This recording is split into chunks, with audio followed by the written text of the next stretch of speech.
नमस्कार, Manoj Tiwari talk show में आपका स्वागत है। मैं हूं प्रज्ञा वत्सल मिश्रा और मेरे साथ हैं रविंदर यादव जी, जो कि समाजवादी पार्टी के नेता हैं और पूर्व योजन सभा के अध्यक्ष रह चुके हैं। इनकी प्रतापपुर से दावेदारी है। आइए इनसे सियासी चर्चा करते हैं। रविंदर यादव जी, आपका हमारे शो में बहुत बहुत स्वागत। बहुत बहुत धन्यवाद। मेरा पहला सवाल आपसे ये है कि सर, मुझे ये बताइए कि आज राजनीति में ऐसा क्या बदलाव आया है जिसके कारण चुनौतियाँ बढ़ गई हैं?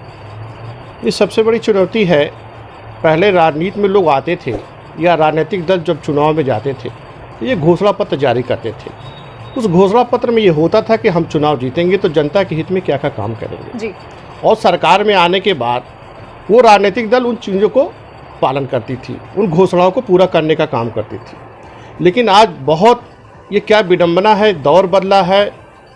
एक ऐसी पार्टी, समाजवादी पार्टी ऐसी पार्टी है जो घोषणा पत्र जारी करती है उसको 100% पूरा करने का काम करती है। वहीं दूसरी तरफ भारतीय जनता पार्टी, आपने देखा होगा कि उनका जो भी घोषणा पत्र होता है 50% भी पूरा करने का काम नहीं करते। चाहे 15 लाख का मामला हो, चाहे काले धन का मामला हो, इनके घोषणा पत्र में था, इनके वादा में था, इसको पूरा करने का काम नहीं किया। वहीं बहुजन समाज पार्टी, आपने देखा होगा, वो ऐसी पार्टी है जिसका कोई घोषणा पत्र नहीं होता है। तो दौर बदला है, राजनीति के तरीके बदले हैं। पहले शासन के चुनाव होते थे तो जो 1 साल कैंपस में काम करता था उसको मौका मिलता था। ग्रामीण अंचल का चुनाव हो, पंचायत का चुनाव हो, जो क्षेत्र में 5 साल काम करता था उसको प्रधान बनाया जाता था, जो क्षेत्र में काम करता था उसको जिला पंचायत सदस्य बनाया जाता था। आज का दौर ऐसा है कि तात्कालिक रूप से कोई पैराशूट से प्रत्याशी उतर जाता है और पार्टियां उनको टिकट देती है और वो चुनाव जीत जाता है कल बल छल लगा के, लेकिन वो जनता के बीच कभी भी नहीं रहता है और आने वाले 5 साल बाद जनता उगती है और पुनः उनको हटाने के काम करती है। आपने पैराशूट वाले लोगों की बात की। जी। इसी पे मेरा अगला सवाल आपसे ये है कि सर, प्रतापपुर विधानसभा के जितने भी विधायक हैं वो आज बागी हैं अपने दल से और सपा के नजदीक हैं। ऐसे में सपा कार्यकर्ताओं के लिए कितना मुश्किल है अपनी दावेदारी को प्रस्तुत करना? देखिए, वो बसपा के बागी विधायक हैं और वो जानते हैं कि बसपा का अस्तित्व खत्म हो गया है। तो कहीं न कहीं वो ये चाहते हैं कि सांप्रदायिक ताकतों का अगर कोई मुकाबला उत्तर प्रदेश में कर सकता है तो वो समाजवादी पार्टी है। वो हमारे पार्टी से जुड़ सकते हैं, हमारी पार्टी की सेवा करें। हम उनका स्वागत करते हैं। हमारे राष्ट्रीय अध्यक्ष जी को फैसला करना है किसको दल में लेना है, किसको टिकट देना है। लेकिन मैं कहना चाहता हूं कि बसपा का जो भी विधायक आना चाहता है उनका स्वागत है, लेकिन दल की सेवा करें और सांप्रदायिक ताकतों को मुकाबला करने के लिए राष्ट्रीय अध्यक्ष जी को मजबूत करने का काम करें। जी सर, प्रतापपुर विधानसभा क्षेत्र से 28 लोगों ने दावेदारी की है। ऐसे में रविंदर यादव अपने आप को कितना मजबूत पाते हैं? देखिए, हमारी समाजवादी पार्टी ऐसी पार्टी है, लोकतांत्रिक व्यवस्था में भरोसा रखती है और हमारी पार्टी चाहती है कि सभी लोगों को मौका मिले और पार्टी तय करेगी कि 28 में हमें किसको दावेदार बनाना है। और हमारे वर्कर, हमारे कार्यकर्ता इतने निष्ठावान हैं। हमारे राष्ट्रीय अध्यक्ष अखिलेश यादव के सिपाही हैं, समाजवादी पार्टी के सिपाही हैं। हमारी पार्टी, हमारे शीर्ष नेतृत्व जिसको तय कर लेता है, हम लोग उसी का झंडा लेकर जिंदाबाद करने का काम करते हैं। 28 दावेदारों में सब लोग हमारे पुराने लोग हैं, हमारे शीर्ष नेतृत्व के लोग हैं, लेकिन मैं सबसे युवा और नौजवान हूं। हम विकास को और आगे लाने का काम कर सकते हैं, हम नौजवानों को जोड़ने का काम कर सकते हैं। अगर राष्ट्रीय अध्यक्ष जी ने हमें मौका दिया तो हम जरूर नौजवानों के लिए, बुजुर्गों के लिए, महिलाओं के लिए, अल्पसंख्यक भाइयों के लिए कुछ नया करने का काम करेंगे। जी रविंद्र यादव जी, मुझे ये बताइए कि प्रतापपुर विधानसभा चुनावों के पहले पंचायत चुनाव आने वाले हैं। जी। तो ऐसे में पंचायत चुनाव विधानसभा चुनावों को किस प्रकार से चेंज करेंगे या उस पे कितना प्रभाव डालेंगे? पंचायत चुनाव है, ये प्राथमिक चुनाव होता है जी। इसमें आम मतदाता जिसको एक मौका मिलता है, आम वर्कर हो, किसी भी दल का हो, आम वर्कर का ये सुनहरा अवसर होता है, ये उत्सव का माहौल होता है। अभी आपने देखा होगा, चुनाव आयोग ने भी चुनाव घोषित कर दिया, लेकिन बड़ी विडंबना है, हमारे राष्ट्रीय नेतृत्व और हम लोग बार बार कहते थे कि ये भारतीय जनता पार्टी नहीं चाहती हो कि पंचायत का चुनाव हो। रविंद्र यादव जी, आप मुझे ये भी बताइए कि जैसे होली का त्योहार आने वाला है और देश में पिछले साल ही पैंडेमिक हुआ है, कोरोना का काफी खौफ है जनता में, तो फिर वो चीज चुनाव को कैसे प्रभावित करने वाली है? कोरोना जी, बिहार का चुनाव है, कहीं कोरोना नहीं रही।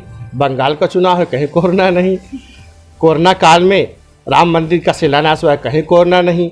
अभी आपने कुंभ का स्नान किया, कहीं कोरोना नहीं। हरिद्वार में चल रहा है, कहीं कोरोना नहीं। ये सरकार है, जब चाहे कोरोना ला दे, ये सरकार है, जब चाहे कोरोना को वापस कर दे। लेकिन ये हम कहना चाहेंगे, इस कोरोना से सबसे बड़ा नुकसान अगर किसी को हुआ है तो गरीब किसान आम मजदूर का नुकसान हुआ है, बड़े बड़े उद्योगपतियों को लाभ मिला है, लेकिन हमारा आम आदमी जो रोज़ कमाता है, रोज़ खाता है, इस कोरोना महामारी में सबसे ज़्यादा अगर बेहाल हुआ है तो आम लोग बेहाल हुए हैं। सरकार ने कोई कारगर उपाय नहीं किया है। आपने देखा होगा वैक्सीन के नाम पर भी शुल्क लिया जाता है। सरकार को बड़ा हृदय दिखाते हुए, माननीय मोदी जी को बड़ा हृदय दिखाते हुए कोरोना का जो डोज है उसको मुफ्त करना चाहिए। इस सरकार को घोषणा करना चाहिए कि हम कोरोना का जो डोज दे रहे हैं उसको मुफ्त लगाया जाएगा, सरकारी हो चाहे प्राइवेट, हर जगह अवेलेबल होगा और सबको एक साथ मिलेगा। अभी इन्होंने फेज वाइज दिया है, लेकिन मुझे नहीं लगता कि ये पूरा कर लेंगे। बहुत सी जगह में मैंने देखा कि कोरोना की इंजेक्शन लगाने के बाद भी पुनः कोरोना हो जा रहा है। तो ये सरकार क्या करना चाह रही है, सरकार के मन में क्या है और आम लोग का इलाज कैसे करेगी? इसके लिए केवल सरकार को तो दोषी नहीं ठहराया जा सकता है, ये है तो एक प्राकृतिक आपदा। अब लेकिन इसमें तो सरकार को कारगर उपाय करना चाहिए। आपने तो देखा साल में वैक्सीन भी आए तो ये बड़ी बात होनी चाहिए। आ तो गई, लेकिन आपने देखा शुल्क भी निर्धारित है, कोरोना का शुल्क भी निर्धारित है। हम तो चाहते हैं कि माननीय मोदी जी टीवी पे आवे, योगी जी आवे और कहें कि पूरे देशवासियों को निःशुल्क कोरोना का इंजेक्शन लगाया जाएगा। जी। रविंद्र यादव जी, पिछले 5 साल से प्रतापपुर के जितने भी विधायक हैं वो बसपा के थे और राज्य में सरकार बीजेपी की है। जी। ऐसे में आप अपने विधायक से कितने संतुष्ट हैं? आप ये बताइए, सरकार बीजेपी की है, मुख्यमंत्री योगी जी बीजेपी के हैं। जब बीजेपी के विधायक उपेक्षित हैं, मीडिया में आपने देखा होगा कि बीजेपी के विधायकों का डीएम और एसएसपी फ़ोन नहीं उठाते हैं। जी। हम इलाहाबाद की बात ले लें तो हमारे इलाहाबाद से डिप्टी सीएम माननीय केशव मौर्य जी आते हैं, कैबिनेट मंत्री नंदी जी आते हैं, सिद्धार्थ नाथ जी, दो मिनिस्टर, एक डिप्टी सीएम। उसके बाद इलाहाबाद से एजी ऑफिस हो, पीएचक्यू हो, शिक्षा सेवा अधिकरण हो, सब लखनऊ शिफ्ट हो जा रहा है। जब इनकी सुनवाई ये नहीं हो रही है तो ये लोग जनता के बीच क्या करेंगे? जनता के बीच जब जाएंगे तो जनता इनसे सवाल करेगी कि आप लोगों ने इलाहाबाद के अस्तित्व के लिए क्या काम किया। जब इलाहाबाद के बड़े बड़े प्रतिष्ठान शिफ्ट कर रहे थे तो आप लोगों ने रोका नहीं। तो इससे साफ पता लगता है, जब भारतीय जनता पार्टी के विधायकों की नहीं चल रही है, भारतीय जनता पार्टी के डिप्टी सीएम की नहीं चल रही है, तो आप सोच सकते कि बसपा के विधायकों की कहाँ से चलेगी, कहाँ सुनवाई होगी। उनके पार्टी के अपना दल से उनका गठबंधन है, उनके भी विधायक हमारे इलाहाबाद में हैं, उनकी तो सुनवाई नहीं है। तो आप सोच सकते हैं कि भारतीय जनता पार्टी एक काम करने का काम किया। आपने देखा होगा कि इलाहाबाद का नाम प्रयागराज रख दिया। ये विधायकों ने और इलाहाबाद के डिप्टी सीएम को हम बधाई देना चाहेंगे कि आपने सबसे बड़ा काम किया है। इसमें सबसे ज़्यादा बजट लगा होगा, आपकी बहुत ज़्यादा मेहनत लगी होगी। मीडिया के माध्यम से हम आपको बधाई देना चाहते हैं कि इतना ज़्यादा बजट खर्च करके आपने इलाहाबाद का नाम प्रयागराज रखा है। ये सबसे बड़ा काम आपने किया है। जब आप जनता के बीच जाएंगे तो जनता सवाल पूछेगी कि सब बड़े बड़े प्रतिष्ठान लखनऊ शिफ्ट हो गए, आपने एक ही काम किया है, इलाहाबाद का नाम प्रयागराज किया है। तो इन सवालों से कैसे हमारे कैबिनेट मंत्री नंदी जी, सिद्धार्थ नाथ जी और डिप्टी सीएम जी कैसे जवाब देंगे, ये तो आने वाला समय ही बताएगा। जी सर, प्रतापपुर विधानसभा क्षेत्र के लिए आपकी ऐसी क्या योजनाएं हैं जो अगर आप विधायक बनते हैं तो आप पूरी करना चाहेंगे? प्रज्ञा जी, सबसे बड़ी समस्या है कि कोई इंडस्ट्रियल एरिया वहाँ है ही नहीं, कोई कल कारखाने वहाँ है ही नहीं। तो हमारे बहुत से नौजवान, जो इसमें सबसे बड़ी जटिल, पूरे देश पूरे प्रदेश की सबसे बड़ी समस्या बेरोजगारी की है। हमारा नौजवान पलायन करता है, दिल्ली जाता है, बॉम्बे जाता है, कलकत्ता जाता है, हाँ अदर कंट्रीज में जाता है व्यवसाय करने के लिए। अगर उनको अपने ही ज़िले में व्यवसाय के साधन उपलब्ध हो जाए, कल कारखाने लग जाएं। आपने देखा होगा फूलपुर में इफको बहुत बड़ा प्लांट लगा हुआ है, हज़ारों की संख्या में नौजवान वहाँ रोजगार पाते हैं। अगर फूलपुर में कोई ऐसा रोजगार का साधन उपलब्ध हो जाए तो हम तो पहली चीज़ ये चाहेंगे कि जब हमारी सरकार बने, हमारे मुख्यमंत्री माननीय अखिलेश यादव जी होंगे, तो हम चाहेंगे कि प्रतापपुर में एक बड़ा कारखाना स्थापित हो जिससे हमारे नौजवानों का पलायन रुके और वहाँ का विकास हो, वहाँ की सड़कें अच्छी हो, राजकीय बालिका इंटर कॉलेज की स्थापना हो, डिग्री कॉलेज की स्थापना हो, स्वास्थ्य के अच्छे और बेहतर इलाज की व्यवस्था उसी विधानसभा में होना चाहिए। मुख्यालय यहाँ से 50-60 किलोमीटर दूर है इलाहाबाद। वहाँ का कोई भी व्यक्ति बीमार होता है तो अच्छी सुविधा के लिए, स्वास्थ्य सुविधा के लिए इलाहाबाद आना पड़ता है। अगर स्वास्थ्य की अच्छी सुविधाएं वहाँ प्रतापपुर में उपलब्ध हो जाए तो लोग वहीं इलाज करा सकें। आपने देखा होगा कि जो गांव के मुख्य मार्ग हैं, जो मुख्य मार्ग को जोड़ने वाली सड़कें हैं, बहुत ख़राब हैं। बिजली के मैंने देखा है कि वहाँ ट्रांसफार्मर ख़राब हो जाते हैं तो कई दिन तक ट्रांसफार्मर जले रहते हैं, लोग अंधेरे में रहते हैं, सिंचाई भी बाधित होती है और रात में लोग पंखा भी नहीं चला सकते हैं। तो हम चाहेंगे कि बिजली के तार जो जर्जर हो गए हैं उनको अच्छा किया जाए ट्रांसफार्मर की जो जलने की समस्या है उसको दूर किया जाए, सड़कों का जाल बिछाया जाए और जो भी उस क्षेत्र का विकास संभव हो सके, मैं जीतने के बाद या टिकट पाने के बाद जब भी जीतूंगा और राष्ट्रीय अध्यक्ष जी के नेतृत्व में उस क्षेत्र का विकास करने का काम करूंगा। जी रविंद्र यादव जी, मुझे ये बताइए कि सपा ने इस बार अकेले चुनाव लड़ने का मन बनाया है। जी। ऐसे में जब बीजेपी आक्रामक चुनाव लड़ती है तो ये कितना फायदेमंद साबित हो सकता है? आक्रामक चुनाव तो बीजेपी नहीं, हम लड़ते हैं, हमारे कार्यकर्ता लड़ते हैं। आपने देखा होगा कि समाजवादी पार्टी सरकार में रहे या न रहे, सबसे ज्यादा अगर सड़कों पर अगर कोई झंडा दिखाई देता है तो समाजवादी पार्टी का आजकल झंडा तो आंदोलनों में भी सपा पीछे है। नहीं है, आप कैसे करें? आजकल हमारे राष्ट्रीय अध्यक्ष जी हर जिलों में दौरा कर रहे हैं, हमारे राष्ट्रीय अध्यक्ष जी हर मंडलों में शिविर लगा रहे हैं। जनहित का कोई भी मुद्दा हो, चाहे बिजली का मुद्दा हो, चाहे पानी का मुद्दा हो, आपने देखा होगा नगर निगम ने 35% टैक्स बढ़ा दिया।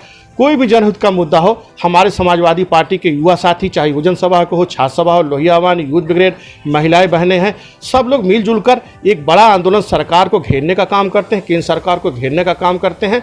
और हम लोग सरकार को चेताते हैं कि अगर आप जनहित के मुद्दों से भटकने का काम करेंगे तो 2022 के चुनाव में जनता आपको पैदल करने का काम करेगी और राष्ट्रीय अध्यक्ष माननीय अखिलेश यादव जी के नेतृत्व में एक स्वच्छ और निष्पक्ष सरकार बनने का काम करेगी। जी, यहाँ मैं लेना चाहूंगी एक छोटा सा ब्रेक।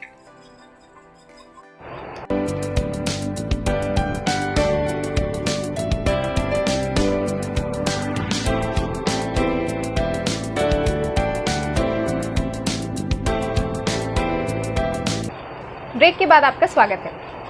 रविंद्र यादव जी, मुझे ये बताइए कि पिछले लोकसभा चुनाव में बसपा और सपा के गठबंधन को सीटें नहीं मिली थी और भदोही से जो उम्मीदवार हैं जिन्हें बहुत मजबूत माना जाता है, यानी कि रंगनाथ मिश्र जी, उनको भी वोट नहीं मिले थे। ऐसे में बसपा ने ये आरोप लगाया था कि सपा को सीटें नहीं मिली हैं, सपा को वोट नहीं मिला है। इससे आप कितने सहमत हैं? देखिए, सरासर गलत है, ये आरोप गलत है। समाजवादी पार्टी जब गठबंधन हो गया बहुजन समाज पार्टी से, समाजवादी पार्टी के कार्यकर्ता बूथ से लेकर सेक्टर वाइज तक काम करना शुरू कर दिए। रही बसपा प्रत्याशी, उस गठबंधन में बसपा प्रत्याशी रंगनाथ मिश्र जी थे। रंगनाथ मिश्र जी का जनता के बीच कोई सरोकार नहीं था, पैरासूट से आए थे, बहन जी ने सीधे उनको लॉन्च कर दिया था।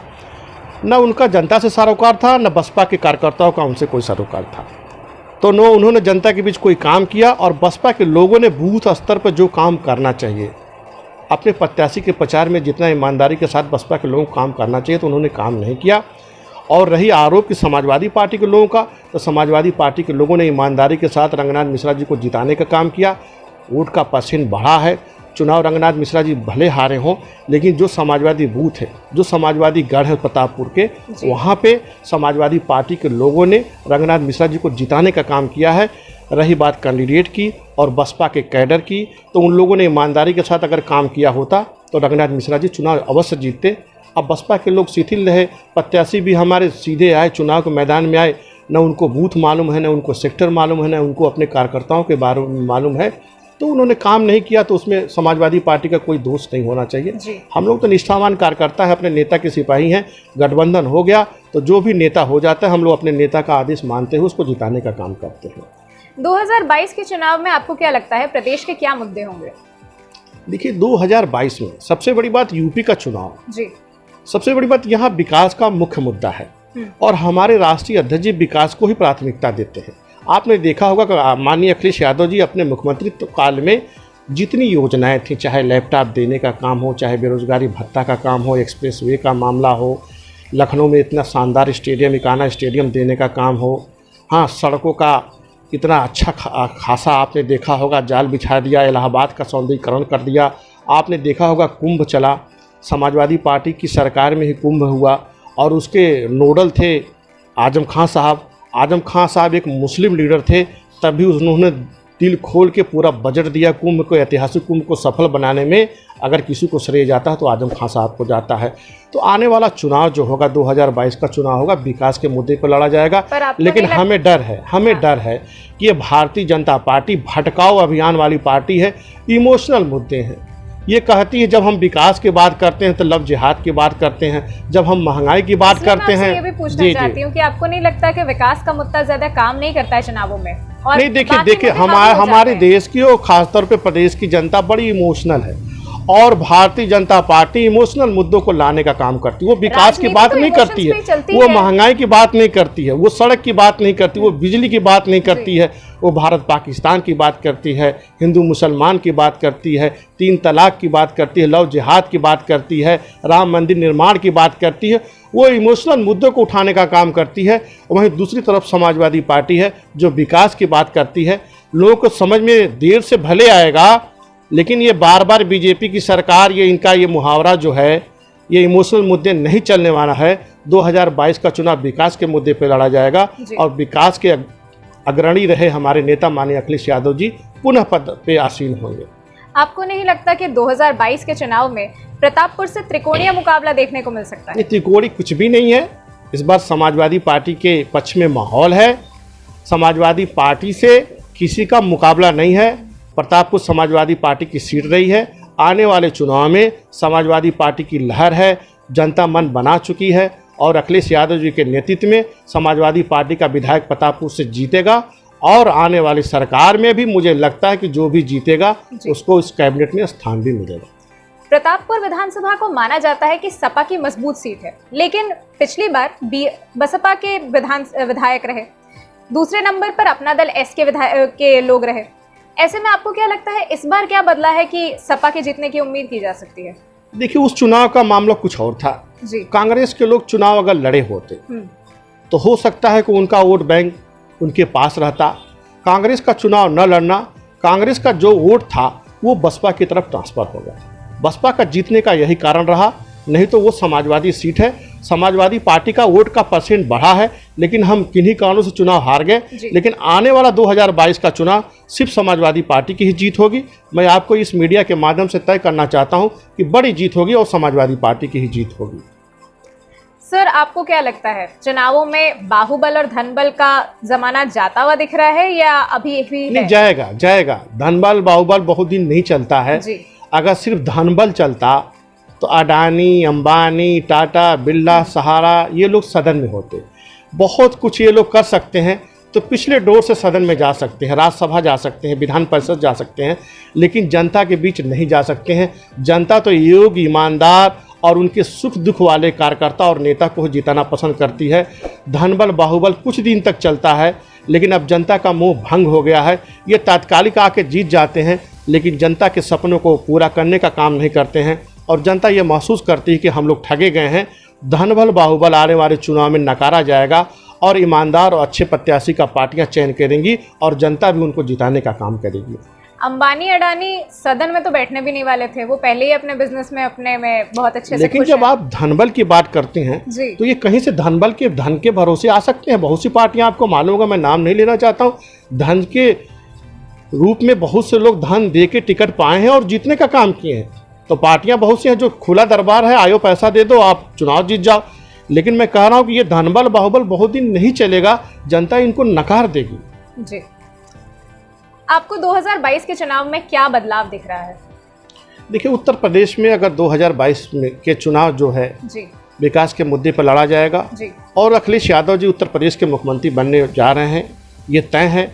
और जिस दिन अखिलेश यादव जी शपथ लेंगे, नौजवानों का विकास होगा, व्यापारियों का विकास होगा, अल्पसंख्यक भाइयों का विकास होगा और जो महंगाई है उस पर रोकथाम होगी और जो पूरे प्रदेश में एक इंडस्ट्रियल हब स्थापित होगा और लोगों को, नौजवानों को रोजगार के लिए जो अन्य प्रांतों में जाना पड़ता था अब जाना नहीं पड़ेगा।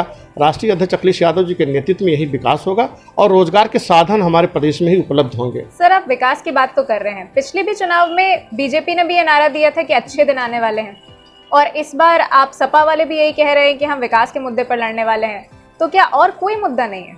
देखिए, हमारे विकास में और बीजेपी के विकास में बहुत अंतर। उनके अच्छे दिन के सिर्फ नारे लगते हैं, अच्छे दिन आते नहीं। अच्छे दिन आपने देखा, पेट्रोल डीजल के दामों में बढ़ोतरी हो गई, गैस के दामों में रिकॉर्ड तोड़ बढ़ोतरी हो गई, महंगाई चरम सीमा पर है, जीएसटी लगा दिया गया। हम सरकार से पूछना चाहते हैं, माननीय मोदी जी से पूछना चाहते हैं कि आप विभिन्न मदों में जो पैसा का कलेक्शन हो रहा है, पेट्रोल डीजल से जो आय हो रही है, गैस की बढ़ोतरी में जो आय हो रही है, जीएसटी लगाने से जो आय हो रही है, इस आय का आपने जनता के बीच लाने का काम कहाँ किया? उस पैसे का विकास में कहाँ योगदान दिया?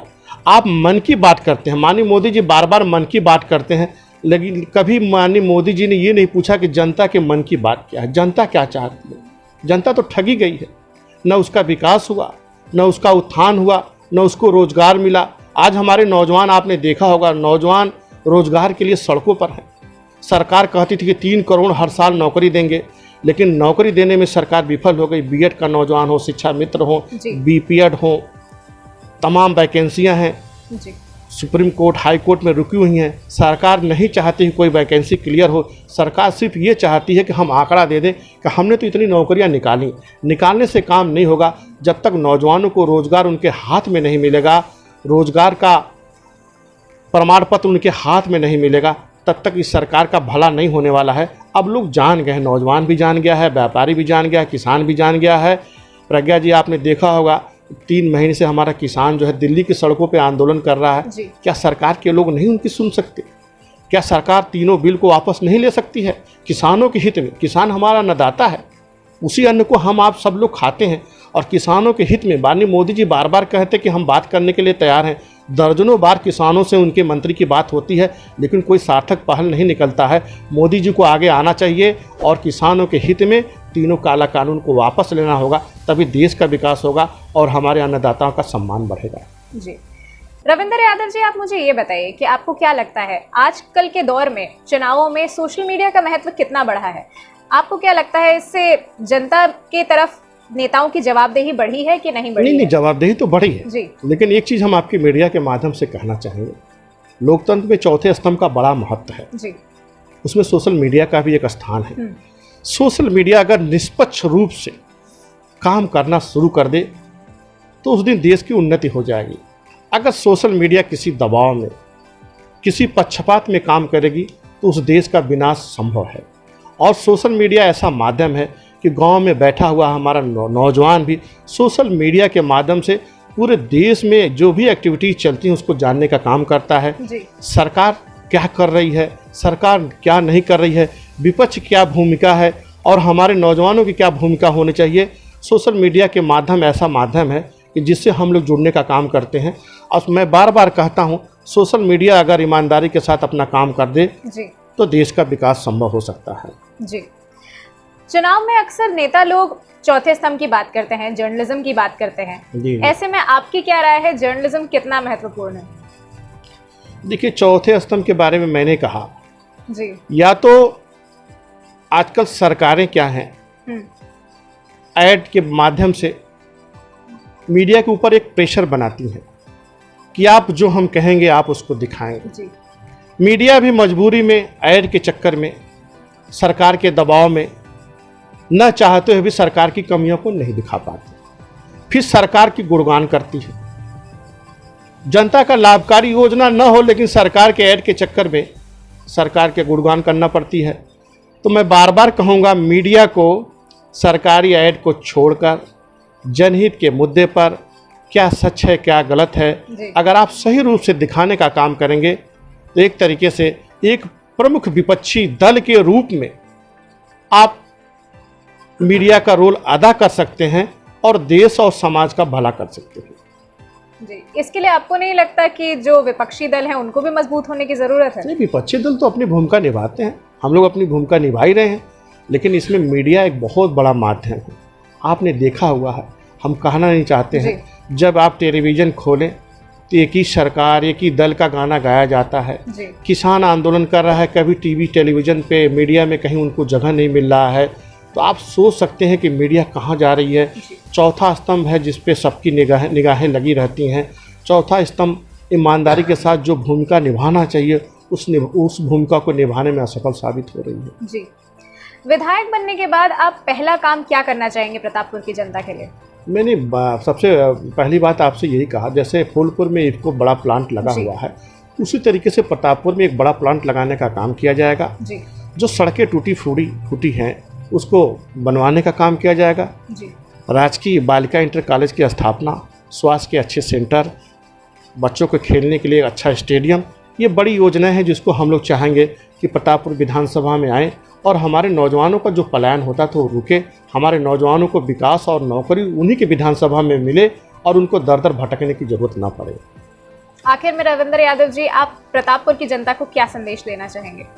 अब प्रतापपुर की जनता से मेरी यही संदेश है कि आप लोग समाजवादी पार्टी के सिपाही हैं। जी।